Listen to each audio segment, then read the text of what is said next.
బీజీటీలో అద్భుతంగా రాణిస్తున్నారు తెలుగు కుర్రాడు. మెల్బోర్న్ టెస్ట్లో టఫాస్కు బ్యాటింగ్తో తొలి టెస్ట్ సెంచరీ నమోదు. తాజాగా 25 లక్షల నగదు బహుమతి ప్రకటించారు ఎస్ఏ. ఈ మేరకు ACA president MP Kesineni Sivanath ప్రకటన.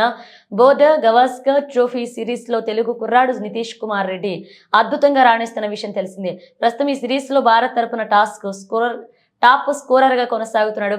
మెల్బోర్న్ వేదికగా జరుగుతున్న బాక్సింగ్ డే టెస్ట్లో ఈరోజు టాప్ స్కోర్లో బ్యాటింగ్తో తొలి టెస్ట్ సెంచరీని కూడా నమోదు చేశాడు. దీంతో అతనికి ఆంధ్ర క్రికెట్ అసోసియేషన్ తాజాగా నగదు బహుమతిని ప్రకటించింది.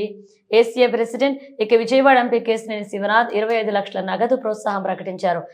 త్వరలోనే సీఎం చంద్రబాబు నాయుడు చేతుల మీదుగా నగదు బహుమతి అందజేస్తామన్నారు. ఈ సందర్భంగా బీజేటీలో నిషిత్ రెడ్డి ఆల్రౌండర్ షోతో అదరకొడుతున్నాడని ఏసీఏ ప్రెసిడెంట్ మెచ్చుకున్నారు.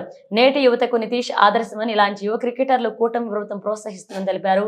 ఐపీఎల్ మ్యాచ్లు ఆడేలాగా విశాఖ స్టేడియాన్ని తీర్చిదిద్దుతున్నట్లుగా ఆయన పేర్కొన్నారు. అంతేగాక ఏపీకి కూడా ఐపీఎల్ టీంను సిద్ధం చేసేలాగా ఏసీ ఆలోచన చేస్తుందన్నారు.